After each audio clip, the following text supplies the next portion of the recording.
Welcome to episode number 43 of the Zach Faust podcast. Today we have impending money printing. They've said they're going to expand their balance sheet, the Federal Reserve has, and expanding the balance sheet is code word for quantitative easing, which is code word for money printing.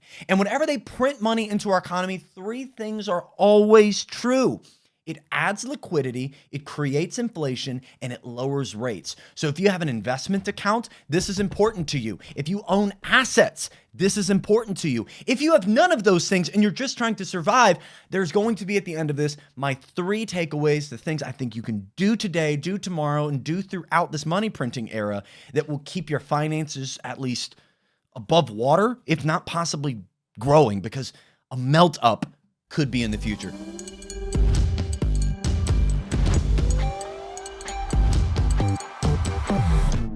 So let's get into it. I want to start with a cool moment for the podcast.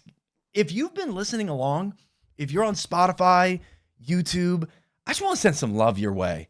We are shooting episode number 43, and we're getting featured in people's Spotify Wraps. I never imagined that. We have eclipsed over 25,000 followers across platforms listening into this show. I really, honestly, I never expected that. We are growing at a fast pace, but we're still doing it for the same reasons. I just want you to be informed. We're not selling a course. We're not selling a class. I'm not wanting you to join some Patreon to go and earn extra content on the back end for me. I just want to tell you what I think is happening so that there's a betterment of people, especially young people, that feel like they at least know what's going on. That's all I want. I want you to know what's going on.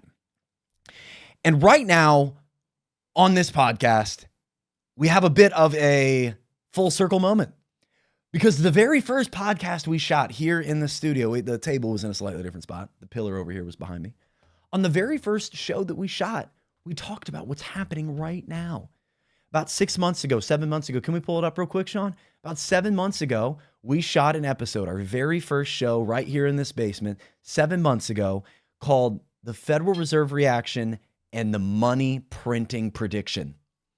We talked about this 7 months ago, and on TikTok, Instagram, been talking about it really since January, December, that money printing's in the future.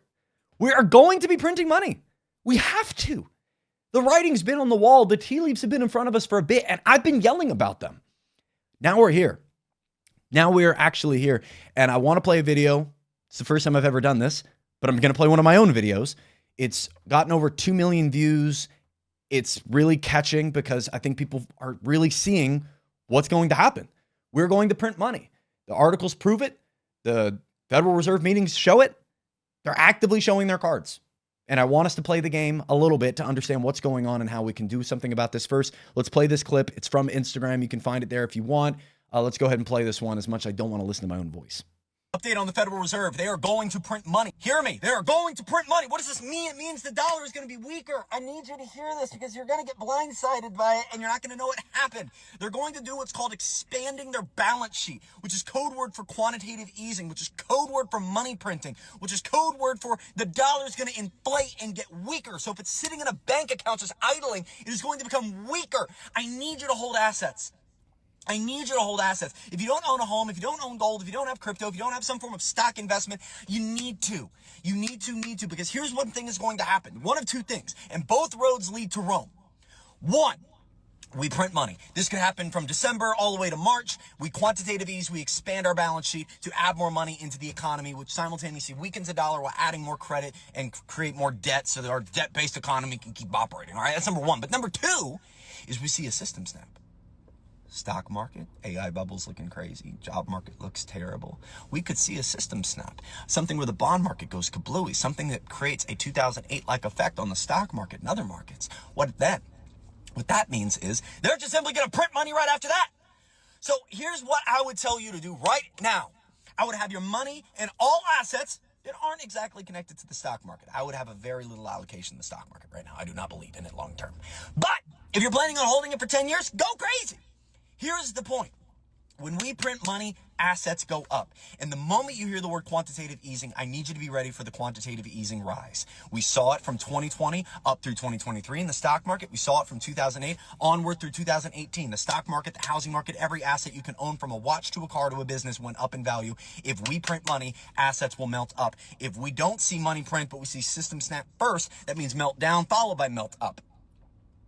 This all may sound a little bit confusing. It also may sound a little doomsday-ish. But the thing about it is we have to print money. We're going through a liquidity crisis. Look at the repo market. Look at what different banks, look at what Jamie Dimon is saying about cockroaches in the kitchen. We are walking into it as we speak. And I want you to be prepared for it and not reacting to it or not being like, why is this happening? This is what is going to happen. We are going to quantitative ease. We are going to expand our balance sheet. And this means you need to be diversified in your assets. And if you don't own any assets, try to get an asset. And if you don't make enough money to even get close to owning an asset, you should make sure you're in a job that in a recessionary period, you're not going to lose. You know, I'll do a Gary Vee pitch there for a second. second. Let go from their job. Like, you need to make sure you have security in your position, your career. But that's the message for today. They're going to print money, and we're more than likely, maybe before that, going to see a systematic snap. I don't know why the video did that right there. You can keep playing. Dude, the bubbles I want all around. Look at just the a student loan bubble. There's little so many comedic bubbles. ending. Pick a bubble. Pop it. Pop the bubble. Update on the Real quick for fun, can you actually, Sean, can you find this video on TikTok real fast? There's actually a different ending. You can skip to it. So for those listening that want just a fast breakdown on that, when we print money, we're adding money to our monetary system, which is expanding our monetary base. When we expand our monetary base, like bananas, I always like to go back to bananas, right? If there are 10 people that want to buy 2 bananas, are the bananas in high demand or low demand?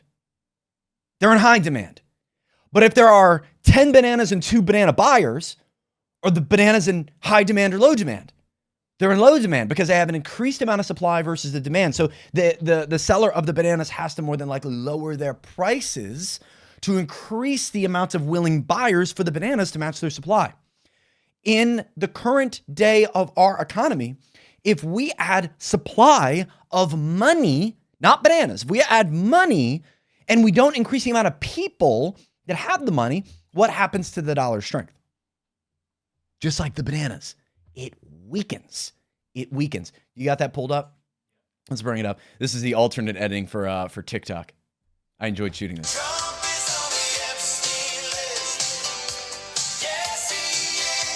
All right, cool. Now I'm done. All right, I just wanted to play that. Okay, so there's 3 things I want to walk through that quantitative easing is going to do. We're going to walk through some articles. We're going to understand what this means, why it is important. And again, at the end, I'm going to tell you what you can do about it. I want you to know what you can do about it. We're about actionable steps here, not about screaming about the problems. We're about screaming about solutions and problems. So let's get into our first article. This is Powell stating, when was this? This was a month ago at the NABE Forum. This is the National Association of Business Economics. Very fun, very, very beautiful. I watch these things so you don't have to, by the way. Let's go ahead and play this clip from Jerome Powell talking about, and this is important, the end of quantitative tightening and the beginning of expansion of balance sheets. Go ahead. Our long-stated plan is to stop balance sheet runoff when reserves are somewhat above the level we judge consistent with ample reserves conditions. Pause. We may Okay, approach... that was a lot of words to say. We're done quantitative tightening. Okay? We're done quantitative tightening. That's the opposite of quantitative easing. Go ahead. That point in coming months, and we are closely monitoring a wide range of indicators to inform this decision. Some signs have begun to emerge that liquidity conditions are gradually tightening, including a general firming of repo rates, along with more noticeable but temporary pressures on selected dates. The committee's plans lay out a deliberately cautious approach to avoid the kind of money market strains experienced in September 2019. Another liquidity Moreover, crisis. the tools of our implementation framework, including the standing repo facility and a discount window, which we're going to go through, contain funding pressures and keep the federal funds rate within our target range through this transition to lower reserve levels. Normalizing the size of our balance sheet does not mean going back to the balance sheet we had before the pandemic. In the longer run, the size of our balance sheet is determined by the public's demand for our liabilities rather than by our pandemic-related asset purchases. Non-reserve liabilities currently stand about $1.1 trillion higher than just prior to the pandemic, thus requiring that our securities holdings be equally higher. All right, enough boring old man talk. That's enough. So Jerome Powell said very clearly, and a lot of legalese words and big finance, like big business, pay your taxes type talk. They're talking about the standing repo facility, which we're going to go through. I don't want you to be like, what is that? We're going to go through it. I promise. It's beautiful. And the billions that are being utilized there for short-term financing.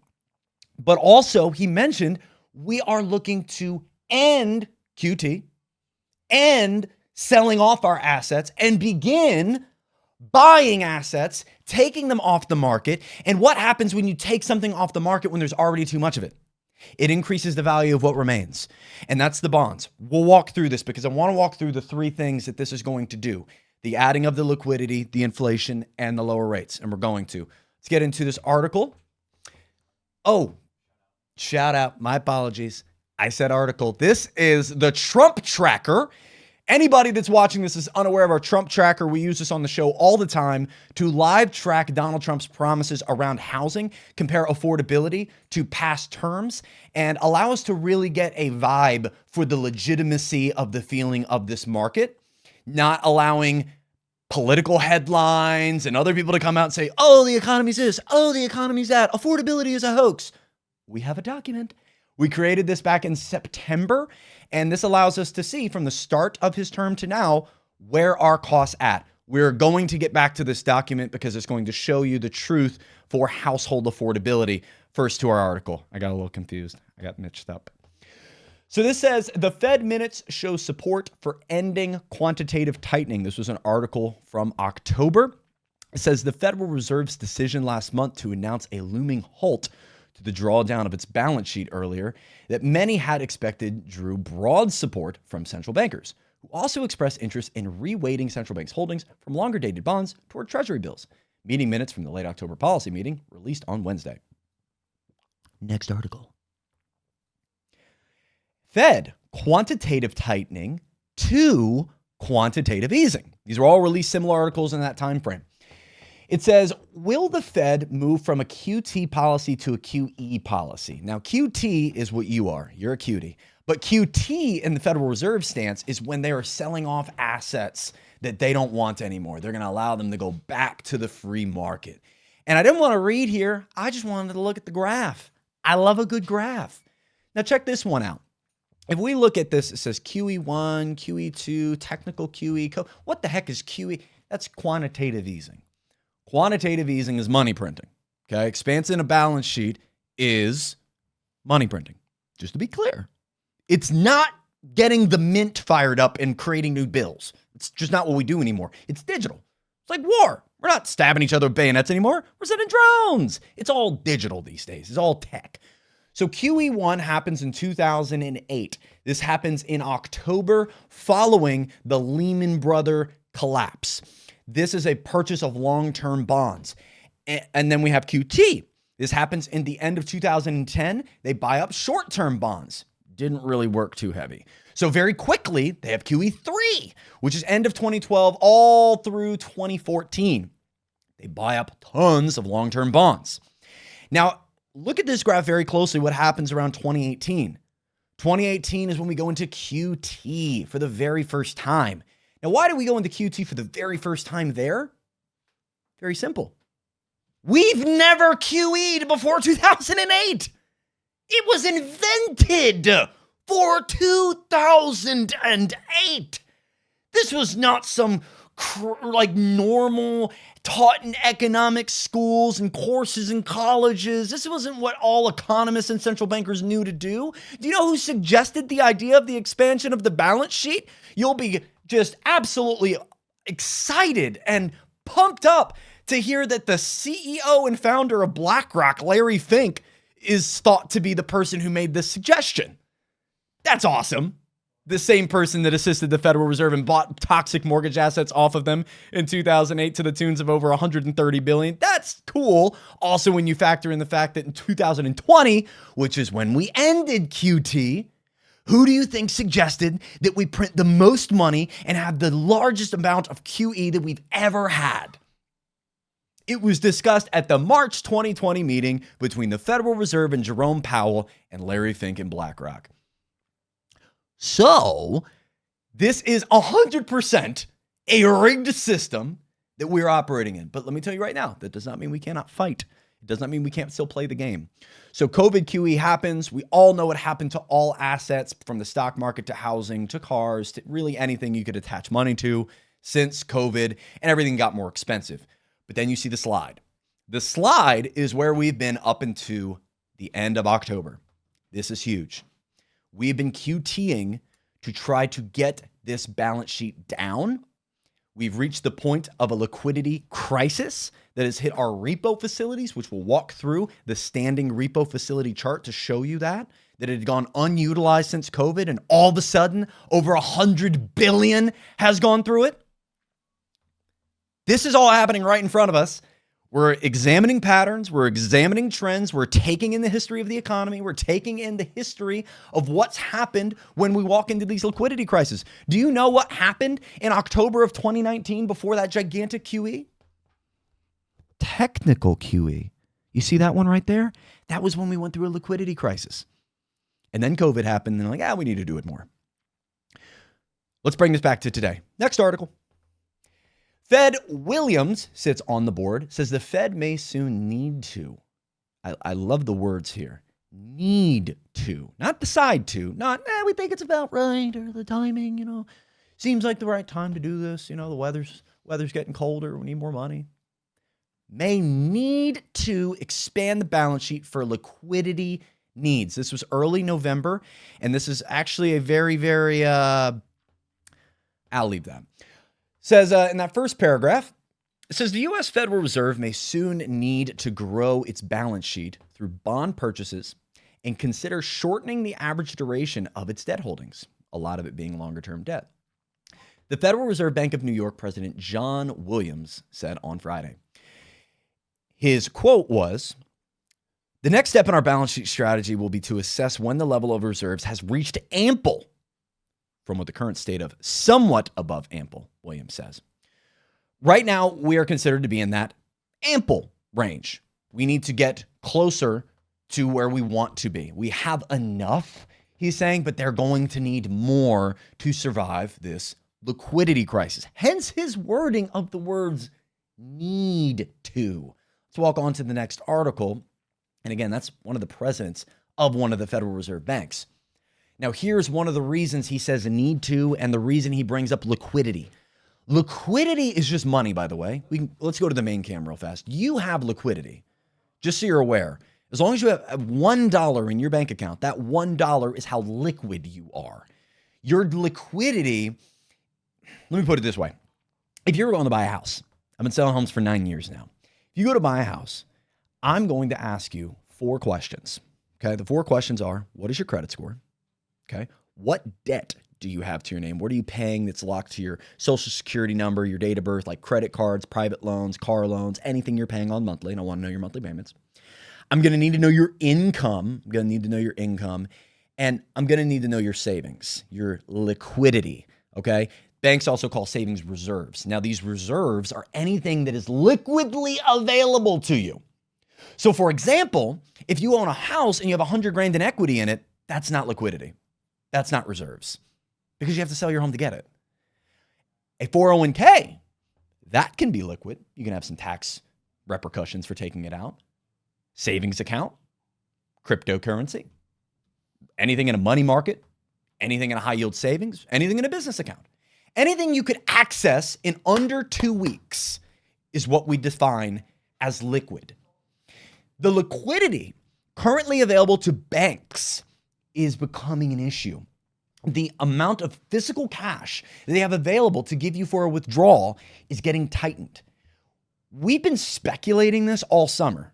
Me and you have been speculating this all summer, that we believe that cockroaches live in the kitchen.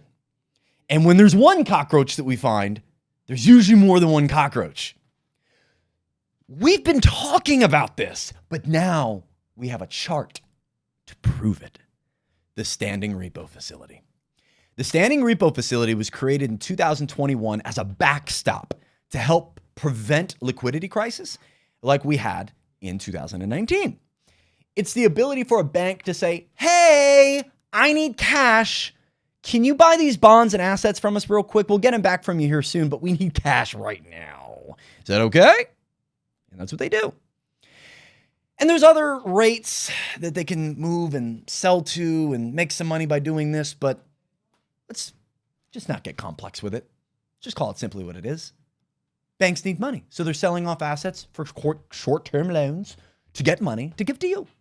Okay, with that being said, let's look at the graph. Now, this graph goes back to the formation of the standing repo facility. Like I said, it was 2021. I think it was spring of 2021, but it was zero before that too. And if we look all the way through 2021, 2022, I think there were moments where like a couple mil was brought out, like right there, like 0.001 billion. Like, come on, that's not even a lot of money. Like, what is that, $1 million? Like, what are we, broke? Nothing was moving out of this repo facility. Hardly anything. We had a little tiny, that was 100 million. Still nothing. $100 million. That's not going to get anybody into a house. Send it to Israel. If we look all the way to the right, though, what happens? Whoa. All of a sudden, we have a Dubai-looking spire going into the sky. And that's $29 billion. That's 29 million thousands.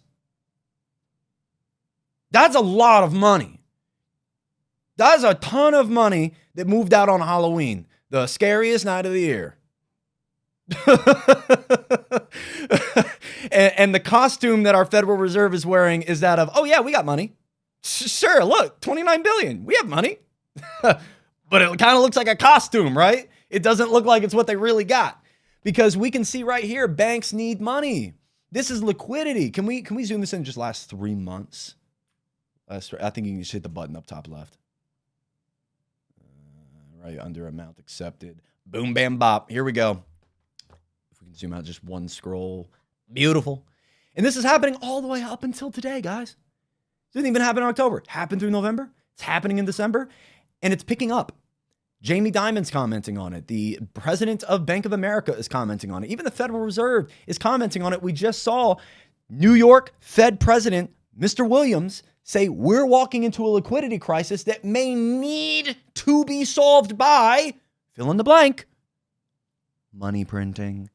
He uses the words monetary expansion of our balance sheet. We need to, relook at the papers. The P&Ls seem to be a bit Listen, they're going to print money. Like, stop the lingo. They're going to print money. I want to tell you the 3 things that this is going to do to everybody's dollar. Can I do that for you real fast? We're just going to go through this. And then I got more articles, and I want to walk through the Trump tracker again because I want to show you affordability is not a hoax. Your dollar is truly getting weaker. And unfortunately, what I'm about to tell you is not going to help that. It's not going to help that. So let's start. There's 3 things that quantitative easing historically does. It adds liquidity, creates inflation, and lowers rates. What does that mean? So number 1, it adds liquidity. This is why they want to do it first off. They want to solve the liquidity crisis. Think of it like water in pipes. The pipes are long. The pipes are wide. But when there's not enough pressure in the piping, the water can't push through. And adding liquidity to a non-liquid piping system pushes more pressure into the markets and makes sure the money makes it to the banks, which makes it to us. I hope that makes sense.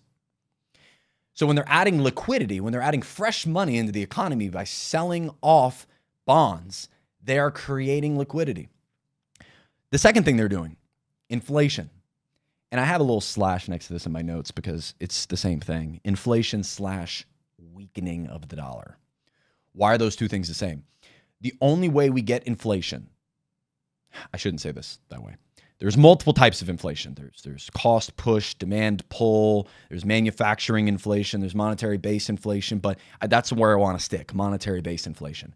Monetary base inflation is the key to all long-term sticky inflation. It is when we add more money to our monetary base, very simply. When we add money to the economy, whether it's from bailing out banks like we did in 2008 and Occupy Wall Street, or if it's 2020 where we say drop the rate, print a bunch of money like the Federal Reserve did. Those are different. We have Federal Reserve quantitative easing, and then we have legislative bailouts, both forms of monetary base expansion, but different. This is going to clearly and obviously be one of the largest bouts of QE that we've ever had, because we're going to see probably 3 trillion plus enter the system throughout the next year. It could happen all at once. I think it'll be more little by little. I don't see it all happening at the same time. But regardless, the dollar weakens. Why is the dollar weaken? Why do you think the dollar weakens when we print money? It's back to the bananas. There's more dollars out there. That means the ones you got on you are worth less, right? If I had a really rare Pikachu card, it was like one of the shinies, original series, like back when Pokemon Red was out, like the real shit.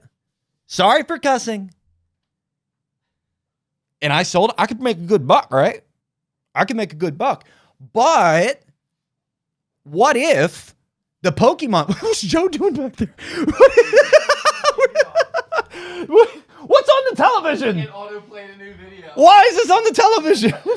It's the center button underneath. You just got to hold it. It's center? Yeah, center under the Sony and just hold it right there. Yep. Less sus TV, guys. We aren't about sus TV here on the Zach Fell Show. Oh, I forgot where I was at. That was funny. With I got to get back on my train. Where was I at, Sean? Reset. I got to reset. It's all good. It's all good. Is anybody got? Oh, Pokemon. Yes. So if the Pokemon creator of cards, I don't know who actually creates Pokemon cards. I don't know. Maybe it's just Pokemon. If they created another 20,000 holographic Series 1 Pikachu cards, how much more valuable is mine? It's worth a lot less.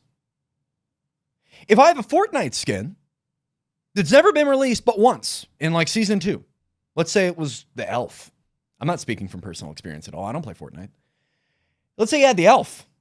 And then for 7 seasons, they never re-released the elf. How much more valuable is that skin? How much more rare is it? Much more. But what happens when the next season they re-release it? It loses value. It's the same thing. When we add dollars to the system, we are weakening what we already have. We're weakening what's already in our hands because now more is available. And because of the Cantillon effect invented by Richard Cantillon, a theory from the early 1700s from an Irish-French economist that accidentally predicted the French Revolution, was that the Cantillon effect leads to revolt. Because the Cantillon effect states very clearly when money is added to the monetary system, that only 3 people benefit from it: the government, the banks, and asset holders. And it furthers the gap in the divide between the haves and the have-nots, which, if you ask Ray Dalio, fuels revolt and fuels potential collapses. Number 3. So the first 2 were it adds liquidity, QE does. Second one, inflation and weakening. The third one is actually the kind of lone benefit for the layman, lowering rates. The retail rates for a home, the retail rates for a car, the retail rates for a credit card, student debt, all really high. If we were to actually add money to the economy via quantitative easing, this doesn't work when we do it via congressional bailout. But when we QE, there is a strong potential at rates coming down. Why? I have a video I just did with the whiteboard talking about this on Instagram and TikTok if you're curious, if you like the short form. But breaking it down as simply as I can, when quantitative easing is happening, here's the mechanics that are operating. Number 1, the Federal Reserve creates brand new money on a computer. Simultaneously, they will contact these institutional banks. Say, hi, you have X amount of bonds on your books. We're going to be buying said bonds off your books. They've also done this with mortgage-backed securities post-2008. I don't see that happening this time. I see more being bonds. When they buy these bonds, they're holding them off the market. And if we know about the bananas, when there are less bananas on the market, but there are enough banana buyers, the value goes up. And when the value of a bond goes up, its yield goes down. We don't have to get into the semantics of why, but when demand for the bond is high, the yield is lower. And when the yield is lower, banks can give you a lower rate on your mortgage. Banks can give you a lower rate on your credit card. Banks can give you a lower rate on that burrito you want to finance from DoorDash. All of the rates go down. We saw this post 2008, and we especially saw this post QE3 and QE4 when we simultaneously lowered the Fed rate to 0 post 2020. I don't know if we're going to lower the Fed rate that drastically, even though we're going to show an article here in a moment that may prove that we will. But at the very least, QE is going to take bonds off the market. And in any case, I know you're probably not following the bond market. You're not boring. You're not a nerd. I am. I'm a boring nerd. And I follow the bond market. And I've watched more meetings about the bond market than I've seen in James Bond movies. And I think that is the calling card for nerd right there. But the bond market's struggling. We don't have foreign buyers for our bonds, our debt. Bonds are our debt. This is how we increase government spending, is by expanding bonds, expanding debt. And if people aren't buying the debt that we're selling, there's a problem. And when the demand for its low rates go up, this is why rates are high right now. I don't want anybody, especially the president, to yell at you and say, Jerome Powell is the reason rates are high. Even if Jerome Powell will lower their rates to 2% tomorrow, I do not believe mortgage rates drop significantly. There is actually a chance they go up. Because when the Fed rate goes down, it spurs loan credit creation because banks can lend to each other at a cheaper rate. And this will tell a bond investor, inflation's probably coming. I don't know if I want that. I don't want to be a part of that. So I'm going to need a higher yield if I'm going to hold your debt for 5, 10, 20, 30 years. I just need more return on my investment because you keep inflating things. That's where they're at. So the only way that we can actually get demand for the bonds, hear this is the most important part. The only way we can get true, real demand for the bonds that aren't selling at the demand we need them to sell for to lower rates, only way we can do it is by doing it ourselves. It's the only way we can make it happen. France don't want them. China's selling them. Japan's selling them. Germany's not buying anymore. The Cayman Islands loves buying them. But that's us. Just to be clear, that's us. They're the number one. Did you know that? The number one holder of America's debt. It's not that Middle Eastern country. It starts with I. I know we want them to be all the issues wrapped in one. They're not this one. We hold a lot of their bonds, though. It's not Russia. It's not China. The Cayman Islands holds the most American debt right now. It's $1.8 trillion that we are currently monitoring. It used to be Japan. They hold just under $1 trillion. Used to be China. The UK at one point was one of the highest. Germany's in the top 5. The Cayman Islands, the king of the shell companies, the capital of the Paradise Papers, is the number one holder of our debt. And I'm expected to be like, yeah, that's normal. No, it's not. It's shell companies buying up our debt because we're not seeing enough buyers.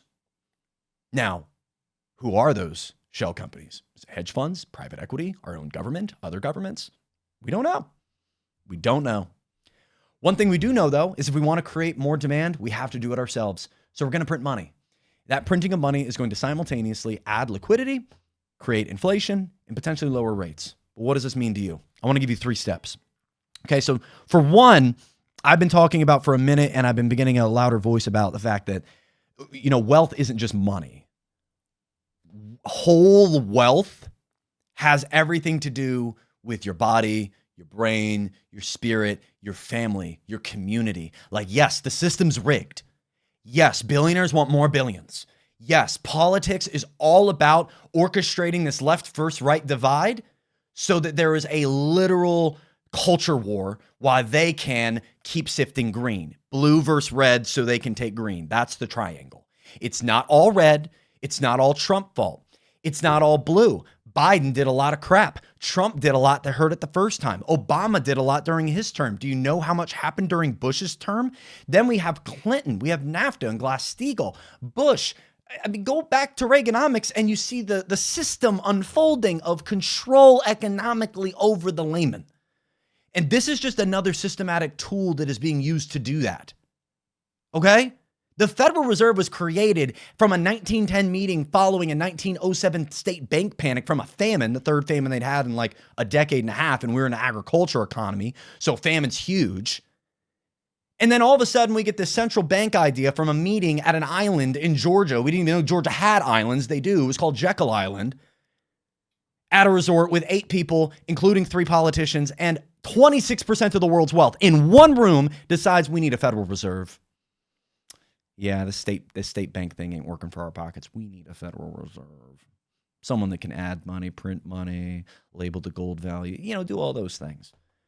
And that's what happened. There was a boat that sank in the middle of it that's a little weird. And then 1913, December 23rd hits. And guess what? We have a vote of 43 to 27 to vote in the Federal Reserve, while over 26 lawmakers weren't present. That's weird. There's a 16 vote difference and 26 weren't present. I wonder if they were told not to be there. The Federal Reserve is doing what it's supposed to do. It's funneling wealth to the top. That's just what it is, guys. I'm not trying to be conspiracy theory, like tinfoil hat, are all out to get us, but the economy is built for the wealthy to get wealthier. That is what neoliberal, mega corporate favoring capitalism post-2008 is built for. We're walking through more of that now, and here's what you can do about it. Number 1, diversify. I am not saying that the economy is going to simply just melt up forever. In fact, I think before we get to this money print, we could very well see a bank collapse. We could very well see a bank failure. We could very well see an AI bubble pop. We could very well see a stock market plummet. We could very well see one of these things happen. There could be a missile. There could be a war. There could be something that could happen that could alter the economy drastically. We don't know. We do not know. But what we do know is both roads lead to Rome. Both roads lead to Rome. And let's bring up this article about Trump real quick that has the hilarious headline picture. Yeah. This picture is awful. Why was he on the ground when he took it? Why? I'm also seeing myself. I have so much lint on my shoulder. I'm so sorry, guys. Very unprofessional. Solid black shirt, but he looks like Slender Man in the background. That's Scott Bessent. We mentioned his name earlier. Scott Bessent in the background. Now, this article has to do with Trump and Bessent. But if we could scroll down real quick, I want to read this article. So it says, President Donald Trump publicly warned Treasury Secretary Scott Bessent, which, by the way, just quick understanding of this. That is a government position from a cabinet selection where Scott Bessent is sitting. That is not the Federal Reserve. Okay, Scott Bessent has nothing to do with the Federal Reserve. The Federal Reserve Bank is not federal. It does not have reserves. And because you and I can't make a deposit to it, it is not a bank. So I don't really know why that's the name. But he is not a part of it. Regardless, President Trump publicly warned Treasury Secretary Scott Bessent on Wednesday that he could lose his job if he fails to persuade the Federal Reserve to lower interest rates, delivering the threat with a smile during a high-profile investment summit with Saudi Arabia. His quote was, the only thing Scott's blowing it on is the Fed, because the Fed, the rates are too high. Scott, and is this a sentence? There's so many commas. Okay, the only thing Scott's blowing it on is the Fed, because the Fed, the rates are too high. Scott, and if you don't get it fixed fast, I'm going to fire your ass. What a sentence. Yeah, put that in a rap song. Trump said at the U.S.-Saudi Investment Forum at the Kennedy Center in Washington, the remarks came as Trump stood before an audience of business leaders and Saudi Crown Prince Mohammed bin Salman, with Bessent visibly smiling at the president's comments. The thread appeared partly in jest, of course, and I've seen him make these comments before, but we've also seen several tweets. We've seen several questions, interviews, answers around his feelings towards Jerome Powell, and he said he wants rates to get lowered. This is important when we're talking about the future because Scott Bessent is going to be selecting the next Jerome Powell here in May, and that person more than likely is going to drop the rates. So if we see QE and we see dropping rates, what does that mean for you and I? It means very simply that we need to be diversified for a potential melt up. Now, if we see this crash happen beforehand, which a lot of people think is going to happen, and I'm one that thinks we're going to see some systematic crack. But here's the one thing we have to understand is if we print first, that crack probably doesn't happen for the next 3 to 4 years. And you don't want to be sitting behind waiting. So what I'm going to say is you need to diversify. I'm going to give you a couple things that I like to be held in. And again, I'm not a financial advisor, but you need to be diversified. Do not be a stock bro and say, this one thing's going to go up. I'm going to get rich off this stock right here. Don't do that. Don't say, this is the crypto fart coin. It's going to make it. I promise. This is it. Push it, pump it. Don't do that. I wouldn't even say go invest all your money in gold and silver. Don't do that. Eggs in baskets, guys. Eggs in baskets. Hold real estate. If you hold real estate, that is an asset. That is a part of your net worth. If you have a business, if you're an entrepreneur, independent contractor, the value you bring in that is a form of asset. You as a human, your brain, your body, are you going to the gym? Are you listening to podcasts, reading books? Are you actually taking an education? Or are you just doom scrolling, taking in echo chambers, doomsdaying yourself? Like, you are your number one asset, okay? And nothing else grows outside of you. You're the foundation of your growth. No building can be built on a dirt foundation. No wealth can be built on a dirt foundation. You got to foundationalize yourself as a human first, okay? Second of all, you got to make money. I know there's a lot of people listening like, Zach, I do not make enough money to even think about assets. And I hear you. But diversifying assets is my number one thing. Number two, which assets? I believe strongly in the same exact thing I said in January, the same exact thing I said in February, the same exact thing I said in March, April, May, continued on. Gold will go up. Gold will go up. Gold is still going up, and I do not think it is done going up because gold is the insurance policy of the dollar. We all got insurance, right? We hate paying it, but insurance has a purpose. When something else is falling out, you want to make sure you're protected. Diversifying into silver, gold, platinum, even material companies that mine for these things is a good choice. It's a good choice. I'm not saying move all your money in there. Don't do that. Diversify. In fact, I love 60% in things that are seen as safer investments, and then 40% could be on the, I'm not saying all 40% in like some crazy crypto, but, can be in the stuff of, I really hope this goes up. I think because of X and Y, this goes up. And maybe more 60% is in those 20, 30 year long terms, especially if you're young. You're not looking to just make a bunch of money. You're looking to build wealth. And wealth comes from discipline. Wealth comes from education. And wealth comes from understanding oneself. You can't act impulsively, emotionally, and only can act rationally in terms of finance and wealth building, both in yourself as the number one foundational asset and growing actual financial assets. So number one, diversify.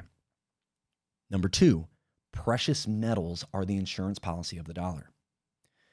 And number three, for those that are like, do I buy a house? Do I not buy a house? Does this mean I hold off on buying a house? I'm here to tell you right now, I'm going to give you a piece of advice that I demonized ever since 2020. I heard it from lenders. I heard it from realtors. I heard it on news media. And every time I did, I'm like, you are screwing somebody over for every single person that takes this advice. Everybody that bought a home in 2022, 2023, 2024, 2025 that took the advice of just date the rate. Marry the home. The rate will go down eventually. Just buy the house. It doesn't matter if it's $4,000. It'll be $2,800 when the rates come down. Just buy the house. It's fine. Yeah, there's a lot of people that did that at the end of 2022 that are selling their house upside down. They don't have enough equity to even sell it. Short selling. There's a lot of people that are facing foreclosure because of that very phrase. And there are people who are sitting in the wake, waiting and praying that rates come down because they were told by their lender, just date that rate, baby. But you had no idea that was a really toxic girlfriend right there. That is not the dating relationship you want to be on. She is toxic. She hates you. She doesn't listen to you, and you never go out on dates. She's just ripping you to shreds little by little, running up your credit, emptying your bank accounts because the rates haven't come down. And until we print money, this is where we're going to get to the controversial part. When we print money, classically, they do come down. And in May, Scott Bessent's under pressure of possibly being fired, maybe jokingly, if he doesn't get the rates lower. And then we're going to get the opportunity at a new Fed chair. Okay, so probably we're going to drop the Fed rate. Oh, and also we're going to quantitative ease, which lowers the rate. So I'm telling you right now, we're probably going to get the opportunity at lower barriers of entry into buying a home. Yay. Want to refi out that 7% loan that you got tricked into? Awesome. This is great. 6%. Great. I do honestly think that in 2026, we see rates flutter back into the 5s and 4s. I'm not talking about 2s and 3s. Let's not get crazy. But I mean, maybe because Trump wants the Fed rate at 1%, which would be insane for inflation. Maybe. But the point of it being is if rates come down, credit expands, demand goes up for assets. In English, prices of everything goes up. So if you own a home, you might have an opportunity to refinance out of that really, really high mortgage. If you're trying to buy a home, what I'm telling you right now is demand's not going away. You may think nobody can afford a home, but guys, I got to be honest with you. I've been hearing since 2016 the market's going to crash. I've been hearing in 2018, people were telling me it's way too expensive, I'm going to wait. I've been hearing this everywhere and all the time. And so number 3 is if you want to be financially prepared, I would highly suggest buying a house, or at least get yourself prepared to be able to do so. Because over this next year, it might be like, and I hate to get predictive to the point of like literally saying things that I'm completely unaware of what's going to happen in the next year. I don't like forecasting and stuff like that. But this could be the last great opportunity. Here's why. If I could bring you back to 2019 to buy a home at a 3% rate on a home that's worth 40% less than this today, would you want to buy it? Yeah, probably. You know, hindsight's 2020, probably. You know, as long as you were able to afford it, probably. But today, we're looking at a world where one of two things could happen. We could see a systematic snap, or we could see money printing. And if we see the systematic snap, money printing comes behind it. What do we know about money printing? It makes assets go higher and it makes rates go lower. So honestly, it makes me feel like 2026, 2027, 2028 are already being set up for increases in pricing. I hate that. I don't want to say that. I really don't want to say that. But there are people out there saying, the market's going to crash next year. There's no stats or math that shows us that. I want lower home prices for every single one listening. I just don't have math for it. 39.6% of homes in America don't even have a mortgage. What's going to force them to sell? 33.2% of homes being bought in quarter 2 of 2025 are investors. What's going to force them to sell? The rental market keeps growing because people are not able to buy. So the rental market's always going to be there. They're not going to be forced to sell. People without mortgages aren't going to be forced to sell. And we have the elder of our time who's not being affected by this K-shaped economy. Boomers own most of the real estate. And yes, boomers are going to die in 10 to 20 years. We need fixes now, not in 10 to 20 years. And by the way, a lot of them are going to get willed to their next of kin who do not own homes. Their grandkids and kids who do not own homes. It's going to be willed to them.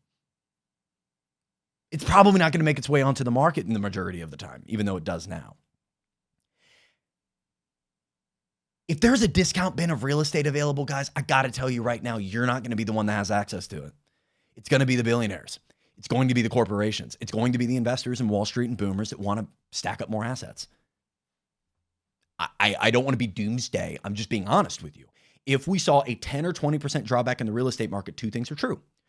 Your unemployment rate for the working class is going to be above 15%. And billionaires are going to be like,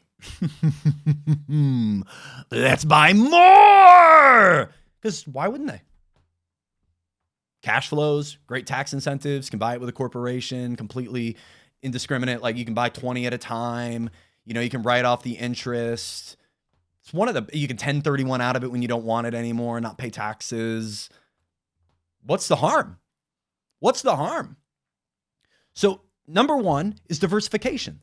Number two is precious metals.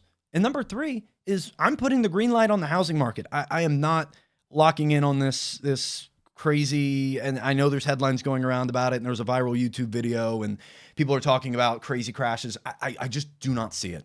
It's definitely going to happen in sparse markets because real estate is locational and regional. It is not national. There's no major CEO that makes decisions for all real estate. It is micro-owned, micro-transacted by owners and buyers.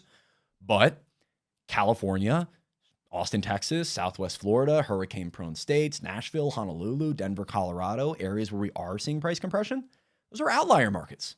Hurricane-prone areas, insurance, taxes in Florida, inventory issues. Austin, Texas, we have crazy differences in that market versus the normal market. Because when we look at the Mid-Atlantic, the Northeast, most of the South without the hurricane-prone states, the Middle West,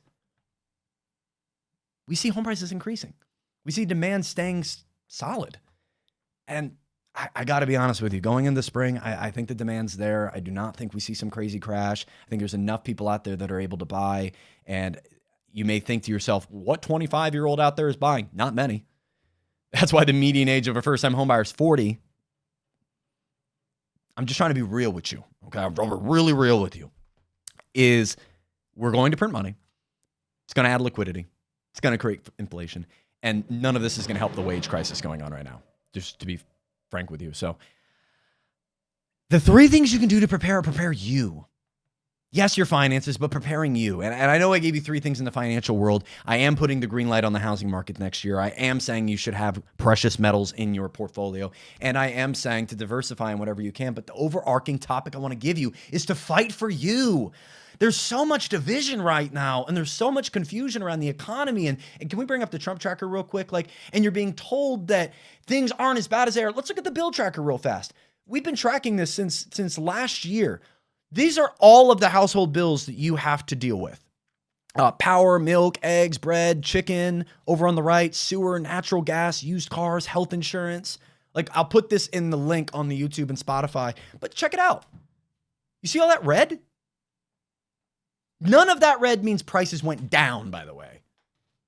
That means prices went up consistently, constantly, and across the board. Of the 50 goods that we are studying and tracking in the household, buying the household, and even building the household, because we're tracking shingles and appliances and siding, up and up by a lot cumulatively. So when you're being gaslit, we can go back to the main screen. I just want you to know to fight, to be real with yourself, to understand this is manipulation. This is gaslighting from the top onto you to believe you are weaker, you are lazier, you are stupider than you are. You are kind, you are smart, you are important. Okay? You are not dumb. You are not doing it wrong.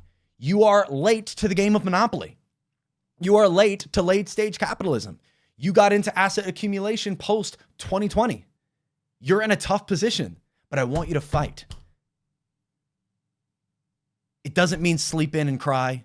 It doesn't mean doom scroll your life away. It doesn't mean to not understand why you're depleting your dopamine systems to the point where you don't even think life is worth living. None of that is what you should be doing, at least in my opinion. Push for life. Push for fulfillment. Push for not holistic just health, but holistic wealth. Your body, your brain, your spirit, and your wallet. But it starts in a gym. It starts with Pilates. It starts with eating right. It starts with drinking water over soda. It starts with taking in financial or just straight up educational content. Learn about the history of America. Learn about the other countries. Learn about the economy. Learn about the brain. Learn about biology. Learn about whatever. Grow. Because the two things you can do to be happy in life are giving or growing. That's it. Giving or growing. Give back what you've gained or grow yourself so you can go do that more. That's it. I can't change the economy. I can't get you into a home like the way I could in 2018 or 2021, but I can tell you that you're being lied to about this economy. It's not your fault, and I'm here to keep you up to date with what's actually happening so you can stay prepared for it. So we have QE more than likely on the way, which will add liquidity, create asset inflation, and potentially lower rates. We've walked through how you could potentially prepare for it, but I want you to keep your eyes keen on this economy as we walk into 2026. Things are shaky, but one thing is certain. Money printing is on the horizon. Appreciate you.